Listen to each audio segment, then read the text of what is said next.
Oi pessoal, tudo bem com vocês? Bem-vindos ao canal, eu sou Rafaela Granville, eu sou nutricionista e o vídeo de hoje é sobre uma notícia que saiu alguns dias atrás a respeito da atualização da nova pirâmide alimentar dos Estados Unidos. E por que eu resolvi falar sobre isso? Porque tem alguns profissionais que não gostaram nada dessa atualização e hoje eu vou explicar para vocês por quê. E eu não sei se vocês sabem, mas o Brasil também tem sua própria pirâmide alimentar, que serve como guia para a população brasileira. E hoje eu vou comparar com vocês tanto a pirâmide nova dos Estados Unidos quanto a nossa pirâmide e vou explicar para vocês por que ocorreu essa mudança lá nos Estados Unidos e explicar para vocês por que alguns profissionais não estão gostando dessa nova pirâmide, tá? Bom, essa aqui é a nova pirâmide alimentar dos Estados Unidos. Se vocês observarem, é uma pirâmide de cabeça para baixo. E metade dela você vê que são alimentos proteicos, né, de origem animal, e do outro lado você tem os alimentos de origem vegetal. E na parte menor, né, que seria a ponta da pirâmide, só que ao contrário, lá na pontinha, você tem os carboidratos, né? Que agora, com essa atualização, eles estão enfatizando as pessoas a consumirem menos carboidrato. Por quê? Porque nos Estados Unidos, as pessoas elas consomem muito carboidrato refinado. O que é isso? São os carboidratos que passam por processos na indústria e que são adicionados ali em alimentos ultraprocessados, né? E aí, esses alimentos ultraprocessados já são alimentos que perdem a sua característica original. E aí tem muita adição de substâncias que logo mais eu vou explicar aqui no vídeo para vocês. E aí, o que acontece? Além dessa adição desse carboidrato refinado, você também tem adição de outras substâncias para aumentar o tempo de vida desses alimentos, tem mais adição de gordura. E aí também entra uma situação também que esses profissionais não concordaram com essa nova pirâmide, porque o que o departamento, né, de saúde, o secretário de saúde, Robert Kennedy, ele falou que eles querem enfatizar mais as pessoas comerem proteína, né, tanto de origem animal quanto de origem vegetal e menos carboidrato. E aí ele enfatiza muito sobre essa questão dos ultraprocessados, né? Só que daí o que acontece? Vale lembrar que as proteínas de origem animal têm muita gordura, assim como os alimentos ultraprocessados. Tudo bem que pode mudar um pouco essa característica de qual gordura é utilizada, mas mesmo assim, esse excesso de gordura não é bom também para o nosso corpo. Então, isso também é uma das questões que os profissionais eles estão comentando. Bom, eu vou mostrar para vocês uma fala dele, do secretário Robert Kennedy. Vou compartilhar agora com vocês, que tá no site do Departamento de Agricultura dos Estados Unidos, que é o Serviço de Alimentação e Nutrição. Se vocês observarem no segundo parágrafo, tá? Eu vou comentar do segundo parágrafo. Eles comentam que 90% das pessoas, elas gastam com tratamento de doenças crônicas. E uma das coisas que eles comentam muito, né, que vem aumentando cada vez mais nos últimos anos, é o diabetes tipo 2, que é um tipo de doença crônica, né? E aí eles também falam, né, que mais de 70% dos adultos americanos estão com sobrepeso ou obesos, né? A cada 3 adolescentes, um adolescente tem pré-diabetes. Ele fala também que devido a essas doenças crônicas, como o pré-diabetes ou diabetes tipo 2, isso também acaba desqualificando um jovem americano até para se alistar no serviço militar, né? Então eles comentaram disso. E no terceiro parágrafo, ele também comenta o seguinte, né? Que eles querem priorizar os alimentos integrais, né? Alimentos com densidade de nutrientes, como proteínas, laticínios, vegetais, frutas, gorduras saudáveis e grãos integrais, né? E reduzir dramaticamente os alimentos altos em processados, né? Ultraprocessados. E daí que entra o babado, gente. Por quê? Eles enfatizaram isso, né? E aí, o que acontece?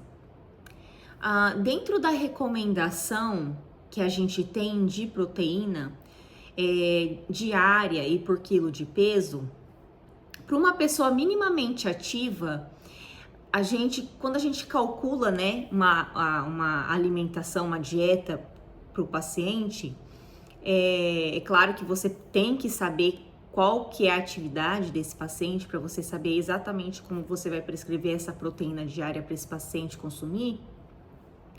Para uma pessoa que é minimamente ativa, o ideal é 0,8 gramas por quilo de peso, tá? Aí, se você já faz mais atividades, isso pode variar de 1,2 a 1,6 gramas, pode chegar até 2 gramas, né? Já no caso de uma pessoa que é atleta, por quilo de peso. E aí, o que acontece? Essa nova pirâmide, como ela indica um consumo maior de proteína do que de carboidrato, né? A ênfase ele aumentou. Então, o que era mais ou menos indicado de 0,8 gramas por quilo de peso, eles aumentaram isso para 1,2 a 1,6 gramas por quilo de peso. Só que daí o que acontece? Essa pirâmide, ela é um guia alimentar para a população em geral, né? E aí, isso também é um questionamento dos profissionais, né? Que estão comentando a respeito disso, desse aumento desse consumo de proteína. E outra, até que ponto as pessoas elas vão ter noção de que a proteína que eles estão se referindo no guia, né, que são proteínas de origem animal, mas você dá prioridade, por exemplo, para a carne vermelha, a carne magra, a carne vermelha magra, por exemplo. Não você sair comendo uma carne vermelha, um corte que tem uma taxa de gordura saturada muito alta, né? Então, até que ponto a população em geral vai entender isso? E aí, por que eu tô falando isso para vocês? Eu quero fazer um comparativo com vocês aqui. E uma outra coisa também que eles comentam é que quando eles falam dessa proteína, né, não é só a proteína animal, é combinado também com a proteína vegetal, né? Mas mesmo assim, os profissionais eles estão questionando isso nesse excesso desse consumo de proteína, né? Que eles colocaram nesse guia, né? Esse aumento desse consumo por quilo de peso, né? E aí eu quero mostrar para vocês uma coisa aqui, ó.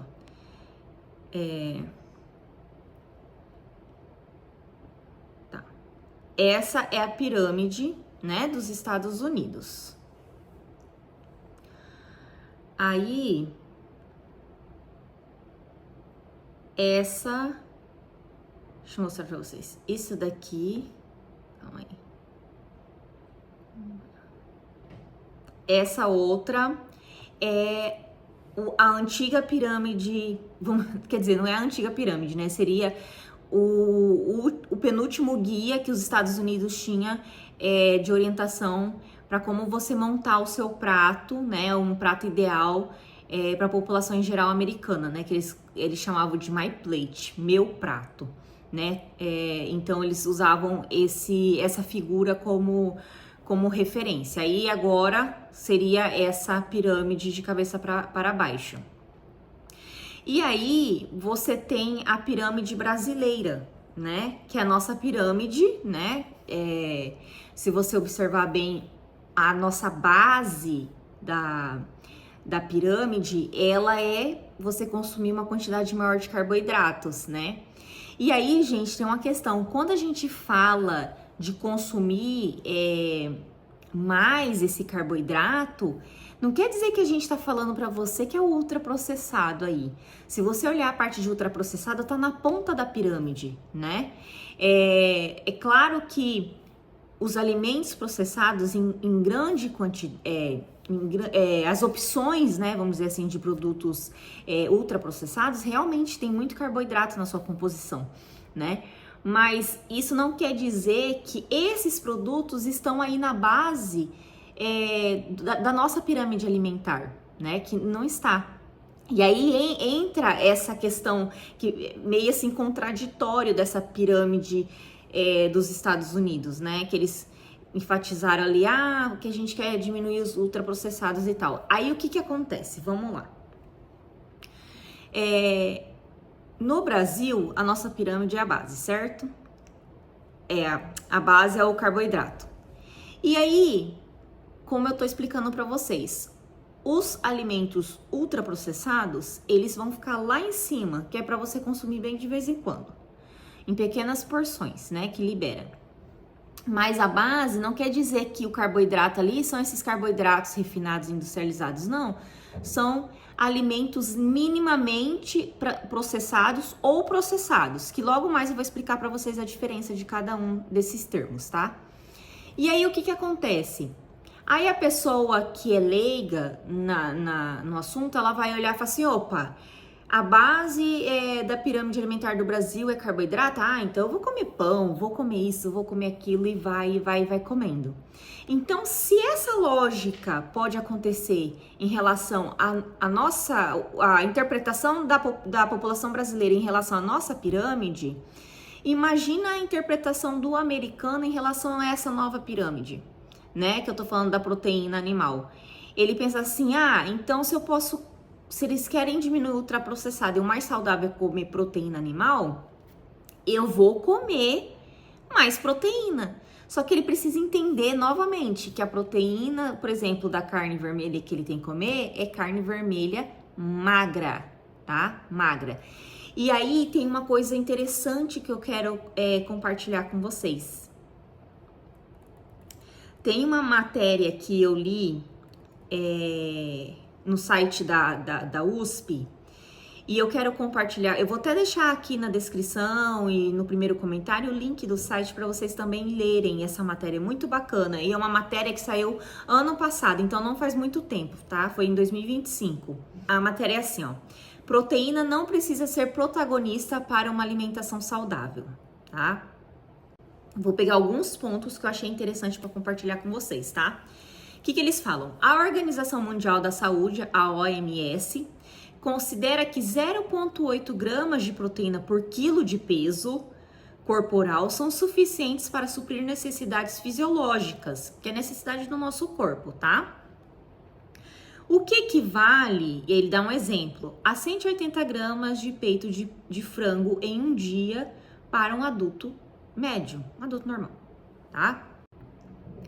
Aí, beleza. Aí, próximo. Apesar da importância da proteína para uma dieta balanceada, a quantidade consumida pela população já está adequada. Isso aqui, essa matéria, foi em cima da população... Perdão, gente. Em cima da população brasileira, tá? Aí eles falam, apesar da importância da proteína para uma dieta balanceada, a quantidade consumida pela população já está adequada. Enquanto a OMS sugere que ela deve compor 10 a 15% do teor energético diário, a média do brasileiro chega a 18%. Então, ultrapassa essa referência de 10 a 15%, né? Mesmo nos estratos sociais mais baixos. Então, quer dizer, a população brasileira já consome, a média, né, no geral, consome mais proteína do que o recomendado, um pouco mais, né? Aí, uma outra coisa que eu achei bacana aqui, ó. Em relação à suplementação, por quê? Ele vai falar um negócio aqui que eu acho muito bacana. Em relação à suplementação, ele afirma, no caso era um outro pesquisador também falando, que não há motivo para elevar drasticamente a injeção proteica, exceto no caso de atletas de alto rendimento, quando a recomendação é de no máximo 2 gramas, tá vendo? Então você só acrescenta, você só aumenta em casos que você é uma pessoa mais ativa, pratica atividade física, aí você precisa de um aporte maior de proteína para para essa musculatura, né? Mas uma pessoa que minimamente ativa, uma pessoa que faz alguns dias na semana atividade física, muitas vezes nem se faz necessário essa suplementação de proteína, né? Então, olha só o que ele falou, né? E aí, é muito doido isso, porque o que a gente mais vê nas redes sociais quando você tem interesse sobre saúde, bem-estar, é pessoas, né, influencers, faz atividade física e tudo toma whey protein, não sei o que, não sei o que, e às vezes nem tem necessidade. Por isso, gente, que é importante o acompanhamento nutricional com um nutricionista esportivo, né, da área esportiva, porque esse profissional, ele é especialista nisso. Ele vai saber dentro do que você, do tipo de exercício físico que você pratica, a quantidade dessas vezes que você faz na semana, o tempo que você faz esses exercícios, se há ou não necessidade de suplementar e o quanto suplementar, a quantidade correta de suplementar, tá?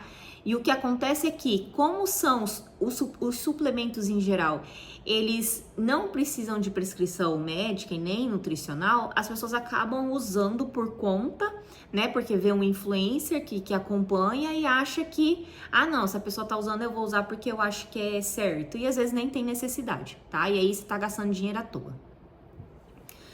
Então vamos lá. Aí, deixa eu ver, acho que ele comenta mais uma coisa aqui. Tá. Os pesquisadores argumentam que existe uma armadilha em concentrar-se em apenas um nutriente e não no conjunto do padrão alimentar. A pesquisa da Vigitel, realizada pelo Ministério da Saúde em 2023, não é uma coisa que faz muito tempo, né? É uma coisa recente.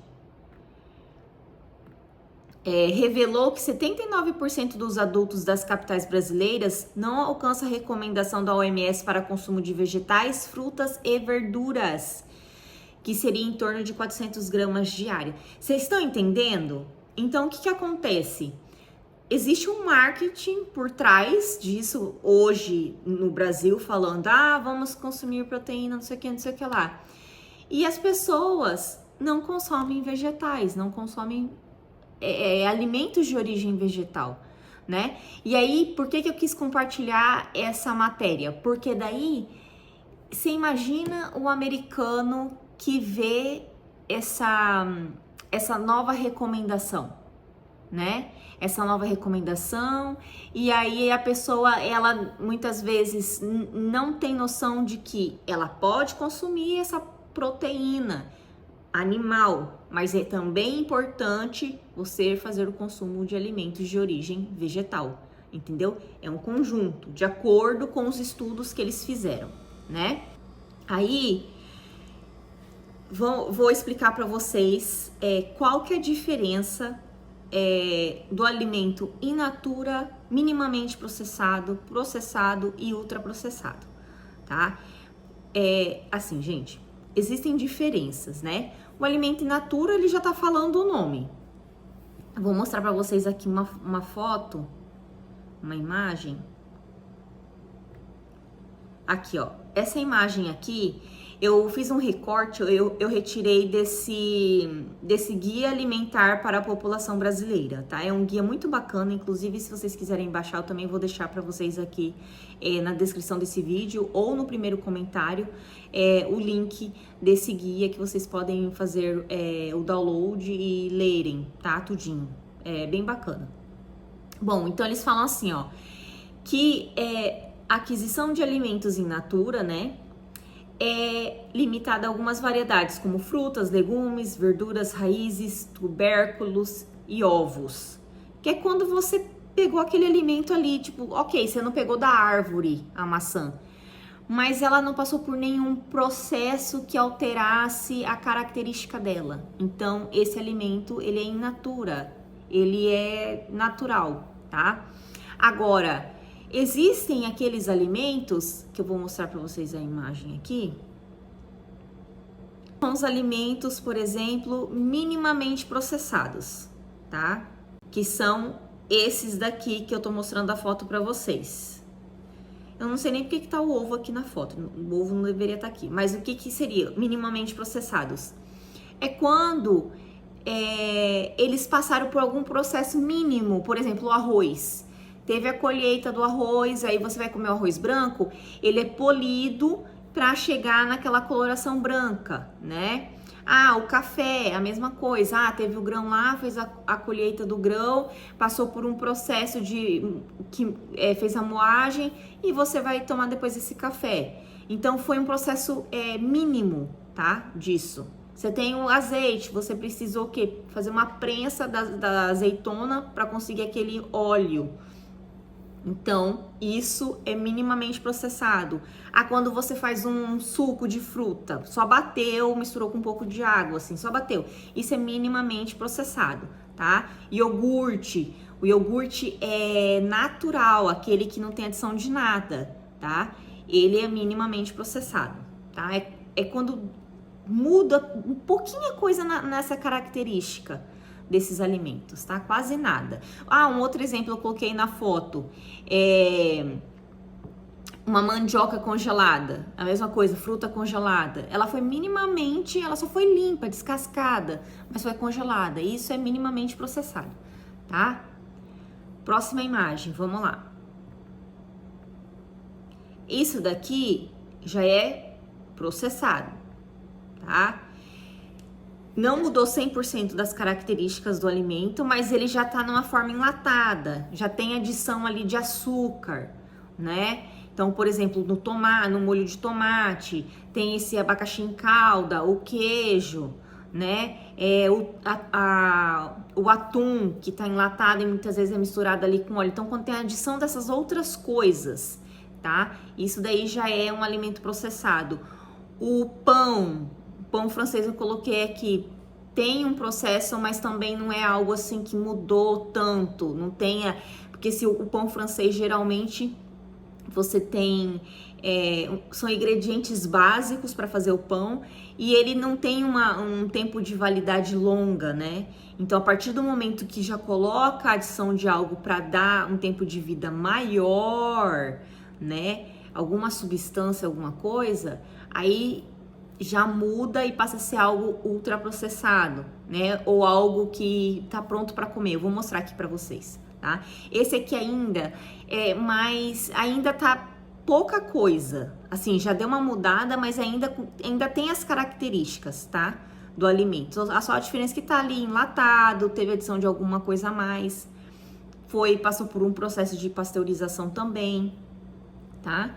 Aí você tem a outra imagem que eu vou mostrar pra vocês, que já é o ultraprocessado, é quando já mudou as características, né? Você tem a bolacha recheada, você tem refrigerante, você tem energético, você tem o miojo, que já é um macarrão que foi pré-frito, você tem o suco em pó, que na verdade é um pó com açúcar, né? Pensa assim, é como se pegasse uma fruta, desidratasse aquela fruta, tirasse toda a água daquela fruta, aí moe aquela fruta e dentro daquela fruta, daquele pó, mistura com açúcar e aí divide em vários pacotes para render, tá? E tem muito açúcar, entre outras substâncias ali, inclusive corantes, para ficar semelhante à cor da fruta, tá? Aí tem um iogurte, aí esse iogurte ele já é ultraprocessado porque adicionou supostamente uma fruta, né? Tem açúcar na composição. Aí você tem ali aqueles snacks, skinnies. Aí você tem, por exemplo, uma lasanha, algo que você compra pronto, sabe? Pizza congelada, sanduíche congelado, alguma coisa pronta. Esse pão, se você pensasse assim, mas esse pão aí não muda muito do pão francês, mas ele tem adição, por exemplo, de substâncias para fazer com que o tempo de vida dele dure mais, né? Que ele tenha um tempo de vida maior de prateleira. Então, isso já é um ultraprocessado, tá? Também. Beleza? Bom, então, continuando.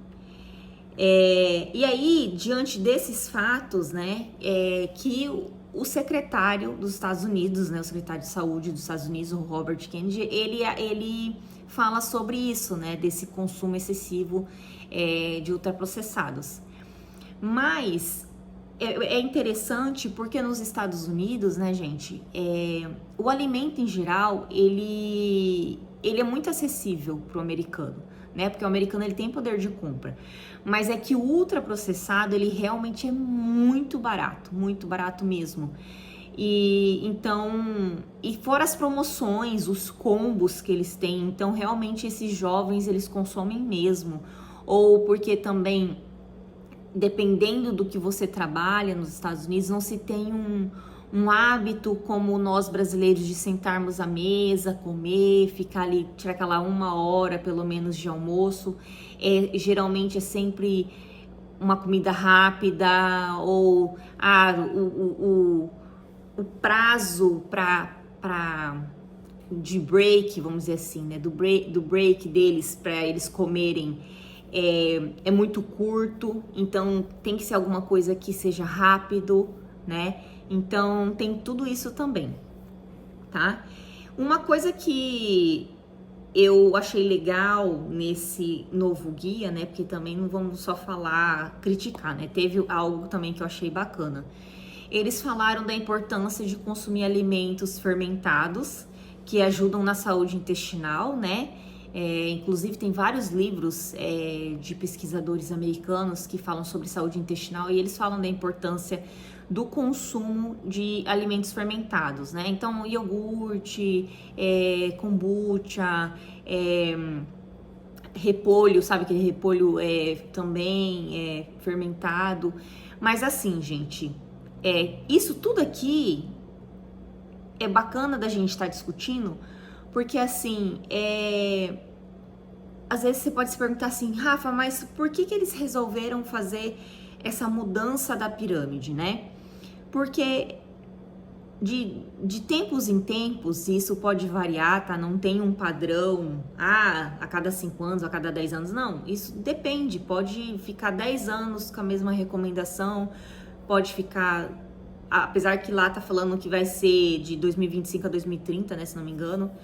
Mas assim, eles vão, o que acontece? Eles começam a observar, né, a população, como que tá os índices de doenças crônicas, qual que são as doenças crônicas que estão em alta, né? Que nem tem um estudo aqui, ó, essa imagem é de pesquisas que eles fizeram ao longo dos anos, né? Aliás, ou melhor dizendo, eles fizeram um levantamento de estudos feitos ao longo dos anos, né? E aí o que eles observaram? Que dos anos 2000 até setembro de 2025, o que está muito em alta de doenças crônicas lá nos Estados Unidos? Diabetes tipo 2, depressão, né? E aí tem também demência. E moderado você tem obesidade, você tem problemas cardiovasculares, você tem problemas com câncer, aumento de causas de mortalidade. Mas assim, o que se refere aos alimentos ultraprocessados, que nem aparece aí na imagem no cantinho, um sanduíche, uma batata frita, um refrigerante, que está associado a esses problemas desses desenhos, né?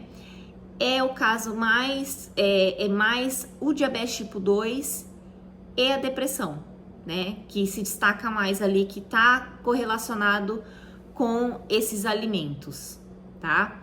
E aí, por isso que eles enfatizaram muito sobre isso. Eu acredito até que eles pensaram assim, vamos enfatizar o consumo maior de proteína e menos de carboidrato, de modo geral, porque justamente por essa questão talvez da interpretação das pessoas, né, acharem que, porque é carboidrato, eu posso consumir mais, aí vai consumir mais ultraprocessados, e não é bem assim. Mas acho também que as pessoas podem interpretar também dessa forma, como eles fizeram a pirâmide, de uma forma errônea, a ponto de, eu posso consumir mais proteína, ok. Carboidrato não é bom, ultraprocessado não é bom também porque tem muito carboidrato. Então vamos consumir proteína, mas aí não vai entender a qualidade dessa proteína, né? Será que vai associar essa proteína animal junto com salada, por exemplo, né? Vai associar os alimentos de origem vegetal junto com essas proteínas, porque é isso que eles enfatizam também no guia deles, né? que eu vou deixar aí para vocês, é em inglês, mas dá para vocês ir copiando e colando e estudar pelo Google Tradutor. Então, até que ponto isso também vai ser benéfico, né? A gente só vai saber daqui a uns anos também qual foi o impacto dessa mudança na alimentação e na saúde dos americanos, né? Bom, deixa eu ver se tem mais uma... uma coisa também que é bem interessante, que eu lembrei. Uma vez eu estava assistindo uma palestra voltando na parte de intestino.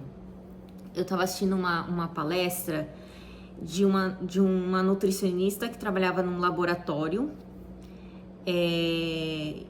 que é uma parte desse laboratório que estuda as fezes das pessoas, mas a parte das bactérias, né? Então, dependendo das bactérias que estiverem presentes ali no seu intestino, ele vai dizer se o seu intestino tá legal ou não, né? E aí, dentro de vários estudos, eles falam que pessoas que tendem a ter uma alimentação rica em alimentos de origem vegetal, como por exemplo até veganos e vegetarianos, eles tendem a ter uma microbiota, né? Esse conjunto de bactérias no intestino mais saudável, né? Então tem um intestino que funciona melhor e tal. Tanto que transplante de fezes, né? Dos critérios para se doar as fezes é você ser vegetariano ou vegano, tá? Isso também pode ser um assunto para um outro vídeo para vocês. Enfim, e aí o que aconteceu? O que surpreendeu essa nutricionista que fez essa palestra? Como ela trabalhava para esse laboratório, chegou as fezes de um cara que era atleta. Eu não lembro qual que era a modalidade, mas eu acho que era triatleta que fala, né? Quando a pessoa faz 3 modalidades, aquele de bicicleta, corre, nada, alguma coisa assim. E aí,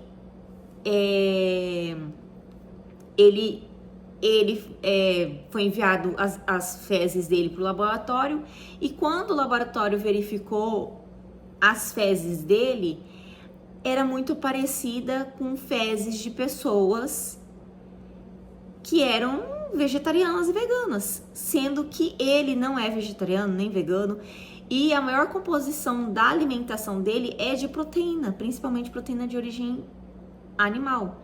Então elas ficaram surpreendidas com aquilo. Como assim, né? Como que essa pessoa que come muita proteína animal consegue ter uma microbiota saudável parecida com uma microbiota de uma pessoa vegetariana ou vegana? E aí, o que acontece? Se você assistir, por exemplo, no Netflix, tem vários vídeos, inclusive eu tenho aqui no meu canal alguns vídeos que eu fiz comentado, eles falando sobre a importância de você ter uma alimentação mais plant-based, mais rica em vegetais e frutas e verduras e tal, e legumes, mas uma coisa mais voltada para o veganismo, sabe? O vegetariano, mas mais veganismo.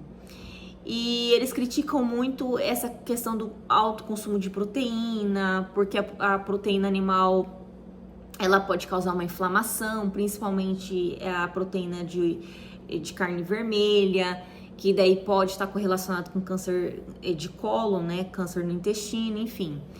E aí tem agora essa questão, né? Da pirâmide americana ser riquíssima em proteína animal. Então, por isso que muitos profissionais estão pensando nisso também, diante desses estudos e até de como vai ser a interpretação do americano em relação à pirâmide, né? Se eles vão realmente saber como consumir essa proteína, se vai saber escolher a proteína correta e se vai saber associar junto a proteína animal com a proteína vegetal, com folhosos, com legumes e assim por diante, né? Então isso é bem interessante. E aí isso mostra mais uma vez que a ciência ela sempre vai evoluindo e sempre tem mudanças, né? E entender principalmente que a dieta ela é individualizada, porque cada um de nós, por mais que nós somos semelhantes, mas nós temos as nossas características, as nossas heranças genéticas, né? E então tem coisas que muitas vezes, quando você come, você vai te ajudar em alguma coisa, né? Mas pode ser que em outros alimentos não. Então a gente tem que entender, por exemplo, tanto essa pirâmide dos Estados Unidos de alimentos, quanto a nossa pirâmide alimentar brasileira, ela é uma referência como se fosse uma base para você entender o que seria uma alimentação saudável dentro dos estudos que os pesquisadores de cada país fazem, né? Então, o Brasil fez as pesquisas, os pesquisadores fizeram a pesquisa e definiram que a pirâmide tem que ser assim dentro, em cima da cultura brasileira, dos hábitos da alimentação do brasileiro, tem que ser dessa forma. E lá nos Estados Unidos eles perceberam que tinham que mudar a pirâmide, porque eles perceberam que tem mais diabetes tipo 2 e que está associado a alimentos ultraprocessados. Vamos mudar agora para uma pirâmide invertida, com mais proteína e alimentos de fonte vegetal, e diminuir o carboidrato em geral, até o carboidrato tradicional, né? Para ver como que vai ser. Então, assim, eles vão sempre atualizando e estudando para ver qual seria a melhor forma. Isso são guias alimentares de forma geral para a população, tá? Mas nem sempre isso vai ser o ideal para todas as pessoas, né? Porque existem pessoas que têm alergia alimentar, pessoas que têm algum problema de saúde e que mesmo que tenha aquele guia dizendo, olha, o ideal é assim, assim, assado, mas a gente, como profissional, tem que acabar fazendo uma adaptação para o paciente. Então, essas informações, esses guias, essas pirâmides, elas são só de forma geral para a população em geral, para uma pessoa teoricamente saudável e normal, tá? Então, era isso, gente. Deixa eu ver se eu esqueci mais alguma coisa aqui.